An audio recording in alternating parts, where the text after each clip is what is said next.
Has Leonardo DiCaprio really never dated a woman under 25 years old? Is his stepbrother telling the truth about him? Let's dive in.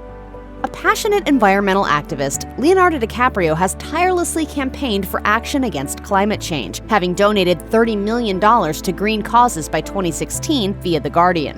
That hasn't exactly motivated him to curb his own carbon footprint, however. DiCaprio is an avid user of private jets and, therefore, is responsible for the same kinds of carbon emissions he actually called out in his impassioned 2016 Oscars speech. Forbes pointed out that DiCaprio has claimed to use 11 tons of carbon emissions per year, which he has offset by planting trees, and they argue that those figures are actually ridiculous. That's because a person's carbon footprint would be higher than average if they use a private jet. Indeed, referencing a study on celebrity private jet emissions published by Yard, The Washington Post notes that jet-setting aficionados typically emit 480 times more CO2 than those who don't use jets. In 2014 alone, DiCaprio traveled 20 or more times across the US and the globe, per the Daily Mail. Within just one day in 2021, he took a round-trip private flight from Miami to New York for a charity event, per Page 6. Moreover, he owns multiple homes and has partied on the 5th largest yacht in the world. According to Page 6, environmental analyst Robert Rapier argued that DiCaprio is responsible for contributing to the increasing climate emergency in spite of his activism. He explained, DiCaprio demonstrates exactly why our consumption of fossil fuels continues to grow. Everybody says, I've got a good reason for consuming what I consume. It's pretty horrific what we're doing. Catch him if you can, ladies, before you reach your mid-20s. Legend has it that Leonardo DiCaprio has never once dated a woman over the age of 25. The actor stayed true to his under-25 tradition when he and his most recent girlfriend, Camila Morrone, broke up months after her 25th birthday. To make matters shadier, DiCaprio first met Morrone under questionable circumstances. There aren't many things quite as problematic as meeting your significant other when they were a literal child. DiCaprio reportedly was introduced to his ex, who is Al Pacino's stepdaughter, when she was 10 and he was in his 30s. Sources told W Magazine that since that time, DiCaprio had been a, quote, old family friend. He was romantically linked to Morrone when she was 20. For her part, Morrone told the Los Angeles Times in 2019, "There's so many relationships in Hollywood and in the history of the world where people have large age gaps. I just think anyone should be able to date who they want to date." However, there were soon post-breakup rumors that DiCaprio was getting cozy with Gigi Hadid, who is older than 25, per In Touch Weekly. Perhaps Leo was finally breaking the 25 curse after all. Then again, only time will tell if he has his sights set on another woman barely out of her teens. In the 90s, Leonardo DiCaprio and BFF Tobey Maguire were part of a clique of successful young stars who were notorious for partying in New York City. In 2001, the two pals starred in the indie flick Don's Plum, in which they improvised much of the dialogue, but the actors reportedly opposed how they were portrayed. According to the New York Post, the film features scenes of DiCaprio being highly misogynistic and humiliating women. I just can't look at her anymore. I mean, well, then don't fucking look at her. Stop, bro. She's looking at me right now. What am I supposed to do with the fucking bottle in her face? Stop. Subsequently, DiCaprio and Maguire allegedly fought to keep the film from ever being screened, per The Guardian. The film's producer, David Stutman, claimed DiCaprio and Maguire carried out a fraudulent and coercive campaign to prevent release of the film. Don's Plum was eventually made available online for free. Per New York Magazine, Stutman filed a $10 million lawsuit over DiCaprio and Maguire's efforts to block the film's official release. The suit also alleged that DiCaprio had actually enjoyed the movie, but that Maguire feared his improvisational acting would hurt his public image. As revealed in the same New York profile, DiCaprio potentially made inappropriate remarks to reporter Nancy Jo Sales. She had been looking to conduct an interview with the star to no avail. When she got home, an unidentified caller left a tasteless message on her answering machine. She wrote, "The speaker was telling me that if I wanted an interview with him, I'd have to make a deal along the lines of doing something for him that Monica did for Bill. Then maybe we'll talk," he laughed. When Harvey Weinstein was exposed for his history of sexual assault, Leonardo DiCaprio was quick to head to Facebook to condemn the disgraced producer and stand up for his many victims. However, there wasn't always bad blood between DiCaprio and Weinstein. It was revealed that the Leonardo DiCaprio Foundation, or LDF, auctioned off events with Weinstein as well as Kevin Spacey, who had also been accused of sexual misconduct and is currently facing the prospect of jail time in the UK for alleged sexual assaults per Deadline. As reported by Page 6, the foundation hosted charity galas featuring donations up for auction, one of which was the Courtesy of Harvey Weinstein package in 2015 and 2016. This was shortly before the movie mogul was exposed for his predatory ways. The experience offered the winner the chance to go to dinner with Weinstein and accompany him to the Met Gala, as well as an opportunity to join him on a film set. At the time of the 2015 auction, Variety reported on its highlights, which appear creepy in hindsight. Who wants to tag along with Harvey Weinstein for a year? The Weinstein Company topper offered the winning bidder the chance to be his guest at a whirlwind of events. No, hard pass.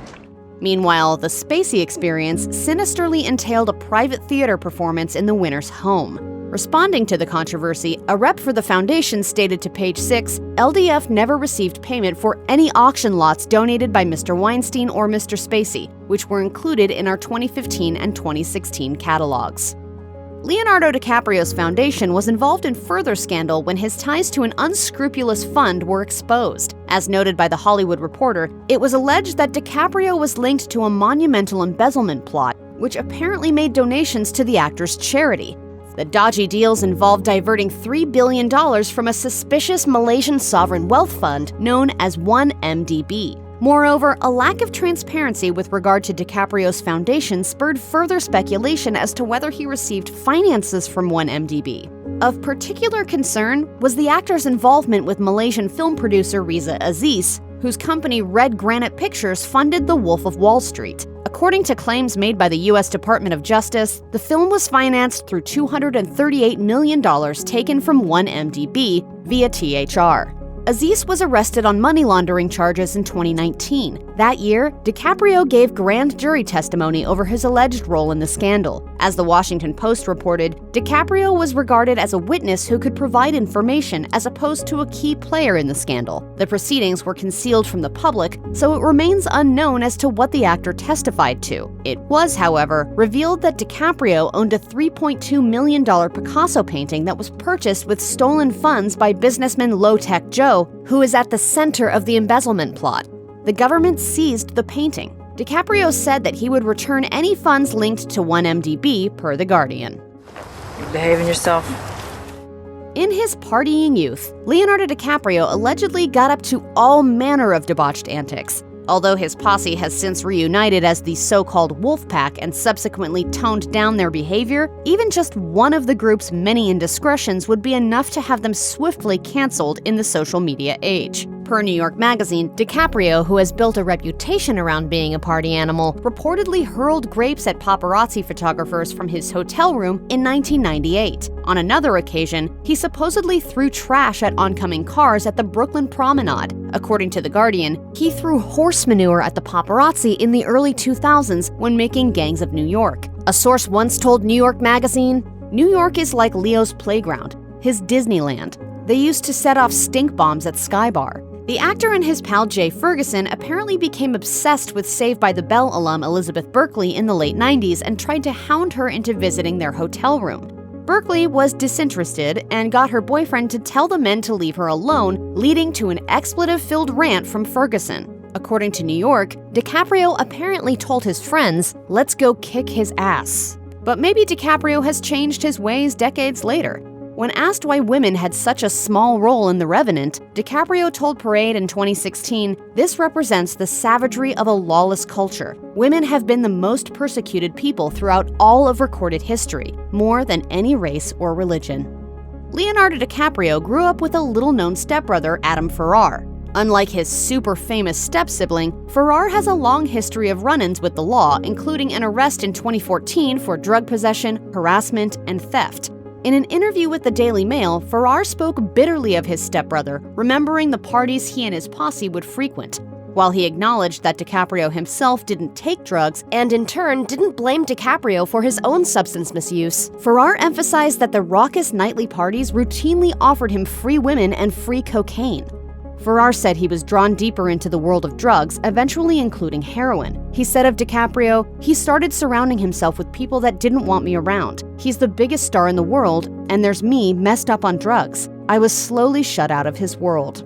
Subsequently, Farrar found himself in financial turmoil. He claimed that DiCaprio hasn't offered to help him throughout his struggles. At the time of the 2016 Daily Mail interview, Farrar was renting a home in disrepair while his brother owned multiple mansions. Whenever he attempts to get in touch with DiCaprio, Farrar alleged, his A-list sibling ghosts him. He added, "Leo wants to save the world, but he seems more concerned about the environment and climate change than he does about his own brother. It hurts." Worst of all, my own brother is trying to do this to me!